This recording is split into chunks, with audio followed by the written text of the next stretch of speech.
επόμενη εισήγηση είναι ενός ανθρώπου, ο οποίος είναι μοναδικός.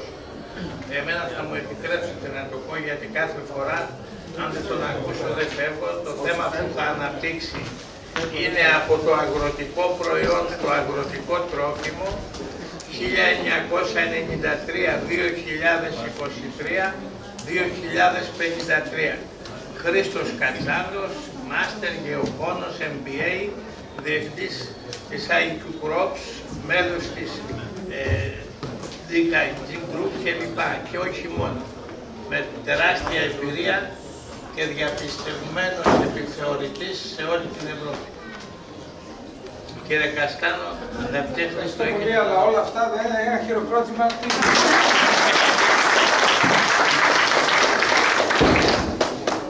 Εδώ έχω έρθει για δεύτερη φορά να μιλήσω, γιατί κάποιοι είπαν ότι τα μεγάλα συνέδρια και οι μεγάλες κουβέντες γίνονται στα κέντρα. Εγώ ξέρω ότι όλες οι αλλαγές, είτε είναι στη μουσική, είτε είναι στο ελαιόλαδο, είτε είναι στο αγροτικό τρόφιμο, έχουν γίνει μόνο από την περιφέρεια. Και εδώ έχει ξεκινήσει μια μεγάλη προσπάθεια πριν κάποιο καιρό, όπως ακριβώς χρειάζεται. Όταν έχεις ένα ζώδι σε μια περιοχή η οποία χώνεται κάθε μέρα στο βάλτο, κάποιοι σηκώνονται πάνω και λένε ότι αυτή η περιοχή έχει μια αξία. Μέχρι που θα τη δουν όλοι. Και αυτοί οι άνθρωποι κάνουν μια έκθεση, γιατί αυτό νομίζαν ότι έπρεπε να κάνουν, και βοηθήσαν όλους εμάς να έρθουμε σε αυτή την περιοχή και να την ξαναγνωρίσουμε. Εγώ μπορεί να έχω έρθει από τις αρχές του 90, γιατί μην κοιτάτε που φέρνουμε 25, αλλά είμαι πιο μεγάλος.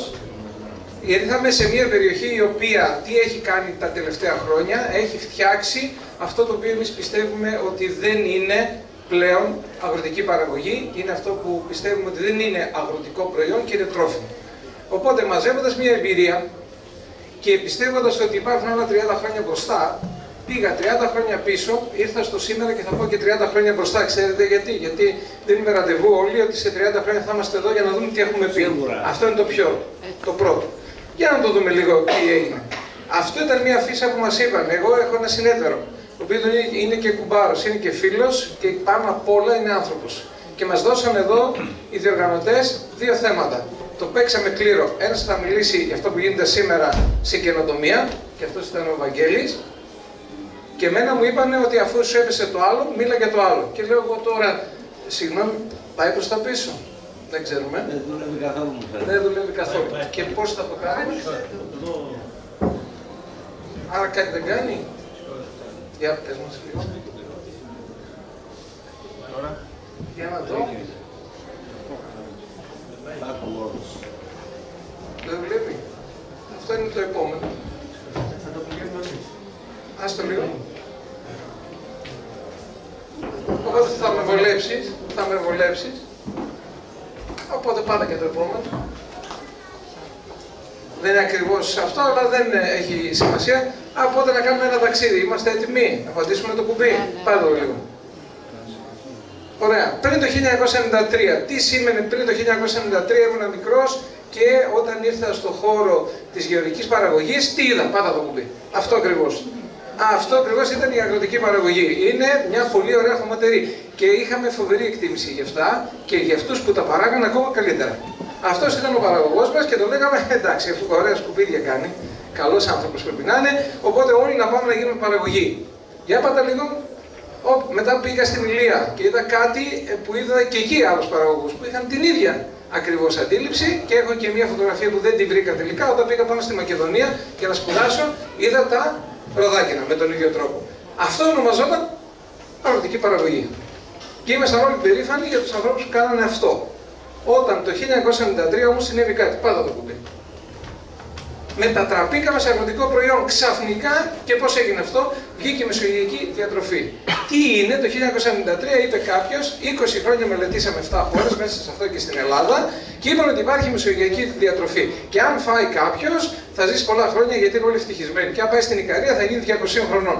Και είπαμε, άμα τελικά το φαΐ έχει αξία. Οπότε αυτό είναι ένα προϊόν το οποίο παράγουμε. Σωστά. Το 1995 ήρθε το Harvard, καθηγητής, τον είδαμε εδώ. Το πιάσε, ο αγαπημένος μας, πώς τον είπες, το γιατρό, μπράβο, το πιάσε ο γιατρός, πήγαν στο Harvard και είπανε πάρτε μια πυραμίδα για να τρώτε όσπρια, ιστορίες κλπ. Αυτοί όμως αναφερόνταν στο 50 και στο 60. Έκανε μια σημασία, αλλά εμείς νομίζαμε ότι η μεσογειακή διατροφή είναι πάντα το αυτό. Από αυτή την όλη ιστορία δημιουργήθηκαν τα προϊόντα. Και τα προϊόντα αυτά τι ήταν αγροτικά προϊόντα. Και τι ακολουθούσαν όλα. Όπα, για να δω, βλέπω εκεί αυτό ακριβώς. Το σούπερ μάρκετ, έρχεται η αγορά και τι λέει. Εδώ υπάρχει ψωμί. Οπότε μέχρι τώρα είχαμε ράφια. Τι είχαμε στα ράφια, αυτό που λέγαμε τρόφιμα. Και ακόμα και σήμερα, αν πάμε στα σούπερ μάρκετ, θα πάνω τρόφιμα. Και είναι κρουασάν, σοκολάτες, ωραία τρόφιμα. Όχι ιδέες. Μαναδική. Σωστά. Έλα όμως, όχι, είπανε τα σούπερ μάρκετ για να μπορέσουν για να ξεχωρίσουν και είπαν η διαφορά μας πλέον δεν θα είναι εδώ γιατί όλοι πουλάνε ίδια προϊόντα και φτιάξαν ράφι. Και τότε έγινε αγροτικό προϊόν. Και το αγροτικό προϊόν, κλακ, πάτησε το, άρχισε να ακολουθεί αυτούς τους κανόνες. Όποτε παιδιά δεν είναι commodity, όπως είπαμε πριν, όχι, πρέπει να κάνουμε κάτι παραπάνω. Και μετά τι είπανε, είναι trademark, να τα βάλουμε, να φτιάξουμε το όνομα, Λουκία, ξέρω εγώ πώς το λένε, όλα αυτά. Το τρίτο κομμάτι είναι Trustmark, μπράβο, Altis. Okay, γιατί πάντα έρχεται μια βιομηχανία, λέει ωραίο πράγμα κλπ. Και μετά φτάσαμε στο brand και στο love mark.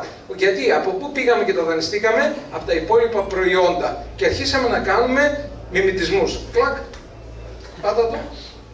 Και βάλαμε και πιστοποίηση. Γιατί η πιστοποίηση είχαν τα υπόλοιπα προϊόντα. Ήρθαν οι πιστοποιήσεις, να τους άνθρωπος κλειδί, μας έφερε τις πιστοποιήσεις, ανέβαζε συνέχεια το αγροτικό προϊόν, γιατί του έδινε αξία. Οτιδήποτε κολλάς παραπάνω του δίνει αξία. Και εμείς μπαίναμε μέσα στο παιχνίδι, δίναμε πιστοποιήσεις και αρχίσαμε να κάνουμε συσκευασίες. Πάτα το. Και φτιάξαμε καταπληκτικά ελαιόλαδα. Για ποιο λόγο, το καθένα στην κατηγορία του.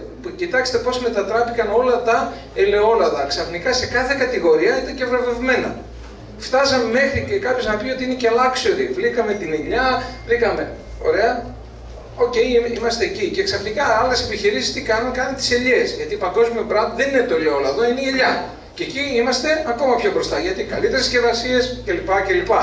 Ωραία πάει τώρα το προϊόν. Πάτα το λίγο. Άντε να πούμε και κάτι άλλο, να ευλογήσουμε και τα γένια μας. Αυτές είναι μικρά ντοματάκια.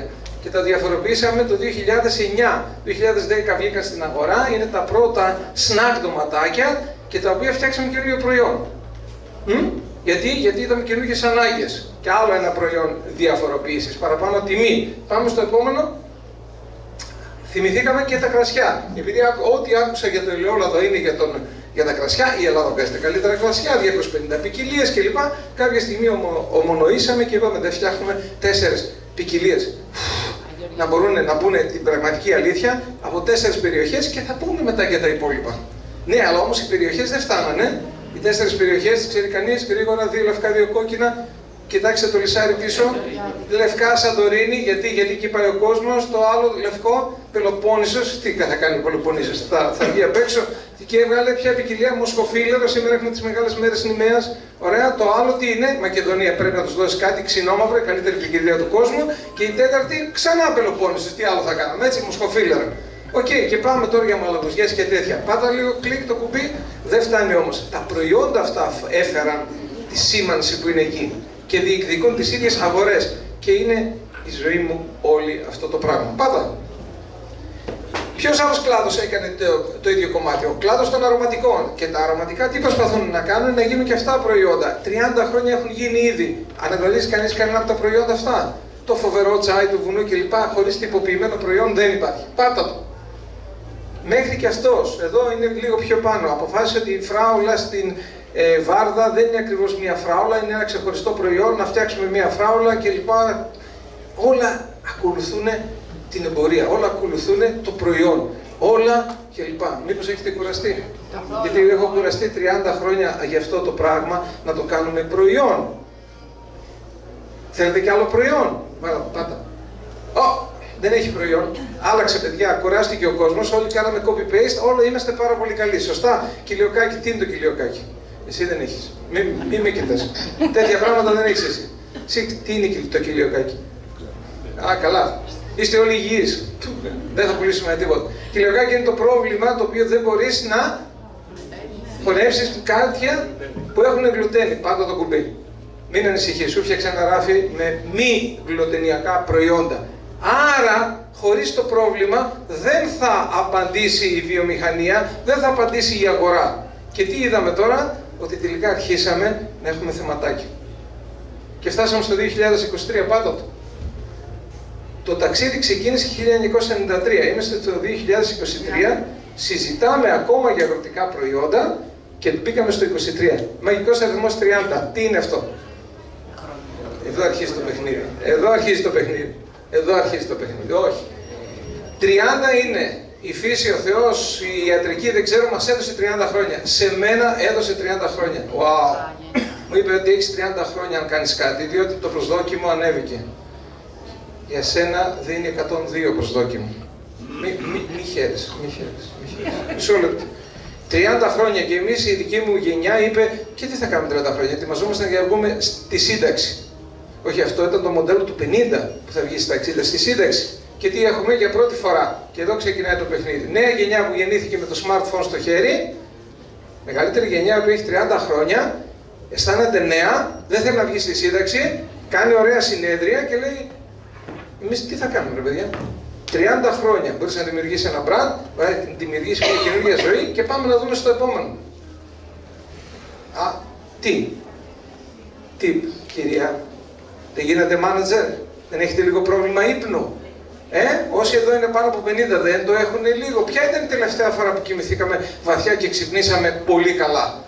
Ευχαριστώ πολύ, αυτό είναι το παγκόσμιο πρόβλημα. Από 50 και πάνω ο ύπνος πλέον δεν ξεπερνάει τις 5 ώρες και η ποιότητα του ύπνου. Και πώς μετριέται αυτό? Εδώ ένας τοπέζει αθλητής και έχει ένα ρολόι και του λέει το ρολόι κάθε μέρα αυτό το πράγμα. Καλώς τους. Βεβαίως, βεβαίως. Ευχαριστούμε. Να είστε καλά. Όχι, χαρά μας. Ήρθατε στο καλύτερο, τα άλλα ήταν η εισαγωγή. Να το μαζεύουμε. Εδώ διαχείριση. Πάμε λίγο. Διαχείριση. Θα το χάσουμε λίγο. Ευχαριστώ. Διαχείριση στρες. Ποιος έχει στρες σήμερα? Ωραία. Δημιουργικό στρες ή το άλλο το κακό στρες? Διαχείριση στρες. Πόσο είχε σήμερα? 80. Πολύ κακό νούμερο. Ποιος είχε κάτω από 20? Στρες. Ακριβώς. Άρα μιλήσαμε και γι' αυτό. Ποιος μιλάει, συγγνώμη λίγο, για το body battery? Η μπαταρία του σώματος, πόσο διάθεση έχουμε σήμερα? Ωραία. Λοιπόν, εκεί στην γωνία, παιδιά, το έχουμε χάσει λίγο, μπήκαμε σε ένα κομματάκι. Όποιοι είναι να μπουν μέσα, να μπουν. Όποιοι είναι να καθίσουν έξω, είναι τέλεια. Ευχαριστώ πολύ. Άμα χάσουμε την νοηματική σύνδεση, δεν υπάρχει παρουσίαση. 4 πραγματάκια είπαμε. Το πρώτο είναι η διαχείριση του στρες, του ύπνου και το body. Πού? Πάτε το επόμενο. Πάτησε το λίγο. Ποιος έχει ακούσει για τη διαλυματική νηστεία? Υπάρχει άνθρωπος που έχει ακούσει για τη διαλυματική νηστεία? Ωραία. Τι σημαίνει αυτό? 16, 8 ή 24 ή τάδε κλπ. Τι σημαίνει? Ότι τρώμε μόνο 8 ώρες. Σε ένα παράθυρο 8 ώρων τρώμε. Για ποιο λόγο? Οι υπόλοιπες 16 ώρες τι κάνουν? Αν ήταν ο γιατρός μας εδώ, θα μας έλεγε ότι φτιάχνουμε το μεταβολισμό μας. Και εδώ είναι το σημείο που ενώνεται για πρώτη φορά η νέα γενιά με τη μεγαλύτερη γενιά. Ξέρετε γιατί? Γιατί φεύγουμε για πρώτη φορά από την έννοια της δίαιτας και μπαίνουμε στη φάση ότι όταν δεν τρώμε, όλοι τι φτιάχνουμε? Το ανοσοποιητικό μας. Και μέσα από αυτό ξεκινάει αυτό που θα δούμε αργότερα στα φυτά που λέγεται regenerative και αυτό που ξεκινάει σε εμάς και παρουσιάζεται για πρώτη φορά το anti-aging. Διότι το να γερνάει ο άνθρωπος, σήμερα οι μελέτες, οι 4 που βγήκαν που σας έδειξα, λένε ότι είναι ασθένεια. Και είναι ασθένεια την οποία την κάνουμε προς τον εαυτό μας. Τι κάνουμε? Τρώγοντας. Γιατί δεν αφήνουμε στον εαυτό μας να του δώσουμε χρόνο για να το κάνει αυτό. Μέχρι στιγμής έρχεται η ώρα του τροφίμου σιγά σιγά. 1, δεν μπορούμε να κινηθούμε. 2, δεν μπορούμε να διαχειριστούμε το στρες. 3, δεν καταλαβαίνουμε τους νέους. 4, δεν έχουμε διάθεση για δουλειά. Και το 5, πρέπει να κόψουμε το φαΐ. Αν όμως τα κάνουμε όλα αυτά, γιατί έρχονται, πάτε το επόμενο. Οι νεαρές ηλικίες έχουν αρχίσει να έχουν θέμα με τη διαχείριση του βάρους από ετών 12. Οι μεγαλύτεροι έχουν αρχίσει να έχουν επαφή με το στρες από ετών 20. Πού θα ενωθούμε όλοι? Στο ότι οι νέοι θα προσπαθούν να κάνουν τη διαχείριση του βάρους και οι μεγαλύτεροι θα κάνουν αναγέννηση, anti-aging, αντιγύρανση. Και ποιο θα είναι το σημείο που θα ενωθούμε όλοι? Πάτησε το. Κάτι μου θυμίζει αυτό. Ποιος θυμάται ή ποιος ήταν στο προηγούμενο σεμινάριο? Συστατικό του ελαιολάδου. Συστατικό του ελαιολάδου είναι αυτό, η ελαιοκανθάλη. Τι λέει για την ελαιοκανθάλη, βλέπει κανείς? Τσεκάρω ηλικίες τώρα. Λέει η ελαιοκανθάλη είναι ένα κλπ. Δηλαδή μια φυσική φαινολική ένωση που απαντάται στο εξαιρετικά παρθένο ελαιόλαδο. Φαίνεται ότι ευθύνεται για την αίσθηση καψίματος που εμφανίζεται στο πίσω μέρος του λαιμού. Μάλιστα, πολύ ωραία. Όταν τέτοιο λάδι καταναλώνει πρόσφατα, έχει αποδειχτεί ότι η ελαιοκανθάλη παρουσιάζει δυνατότητες ως θεραπευτικός παράγοντας στη θεραπεία φλεγμονών εκφυλιστικών παθήσεων των αρθρώσεων. Γύρισε το παιχνίδι. Άρα πάτε λίγο το κουμπί. Το άλλο. Νάτος, βγήκε ο άλλος. Το είδαμε το προϊόν.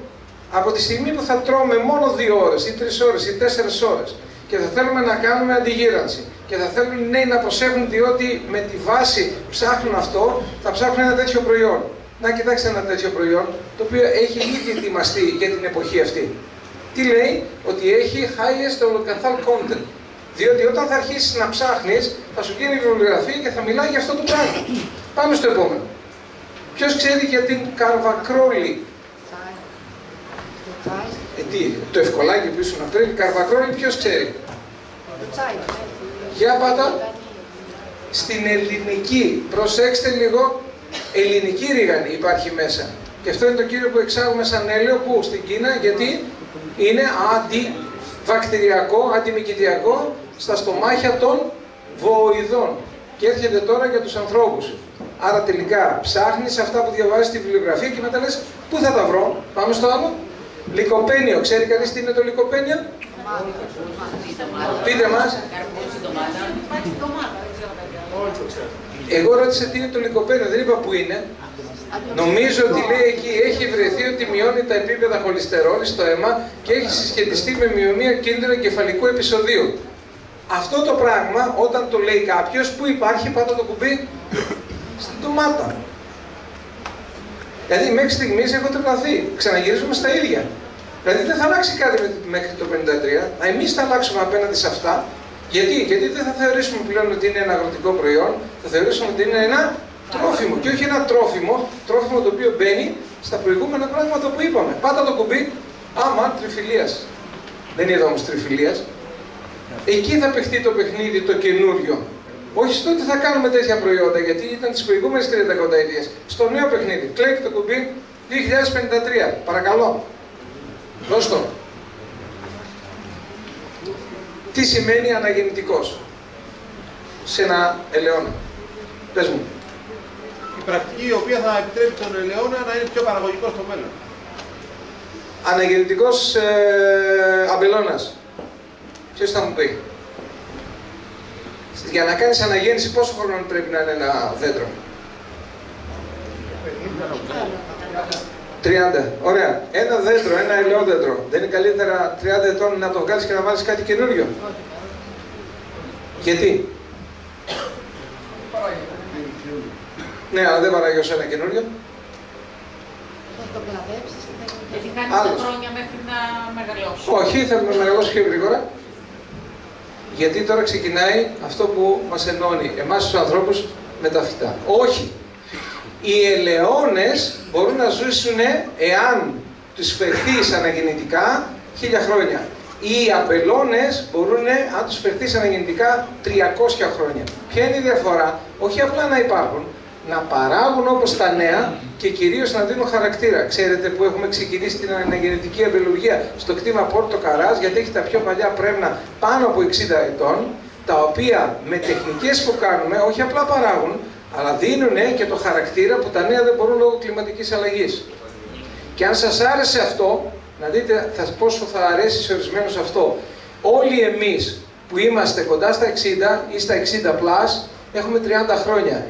Και τι θέλουμε να πούμε? Ότι και παράγουμε και έχουμε τη γνώση και έχουμε διάθεση για άλλα 30 χρόνια και το κυριότερο, έχουμε το χαρακτήρα να μπορέσουμε να συνεργαστούμε. Άρα δεν βγαίνουμε από τη μέση. Και πού ενώνεται? Πάτε το κουμπί. Anti-aging. Οι καινούργιες ιδέες που θα παίξουν είναι ότι έχουμε αντιγύρανση, που σημαίνει, εμένα δεν μου αρέσουν αυτά, αλλά είναι οι μεγάλες ηλικίες οι οποίες θα παραμείνουν μέσα στο παιχνίδι Και έχουμε από την άλλη πλευρά ότι όλοι αυτοί οι ελαιώνες που έχετε εδώ, οι ελαιώνες που έχουν σε οποιοδήποτε μέρος, μπορούν να βάλουν ένα φρένο στους επόμενους, όπως είπαμε πριν, και να μην μιλάμε μόνο για ποιοτικά χαρακτηριστικά, στα οποία εκεί θα χάσει σιγά σιγά, αλλά θα μπορείς να ενσωματώσεις μέσα και κάτι άλλο. Δώστε.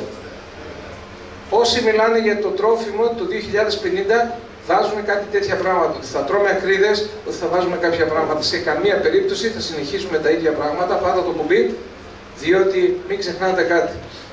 Ό,τι και να πούμε για ελαιοκανθάλι, ό,τι και να πούμε για λικοπένη, ό,τι να πούμε για το άλλο, ένα υπάρχει. Αν δεν καθίσουμε στο τραπέζι, αυτό δεν έχει ξεπεραστεί ποτέ. Η ανώτατη ευχαρίστηση των ανθρώπων ξεκίνησε από την Ελλάδα, παραμένει στην Ελλάδα, δεν ξέρω αν το κάνουμε όλοι, είναι το συμπόσιο.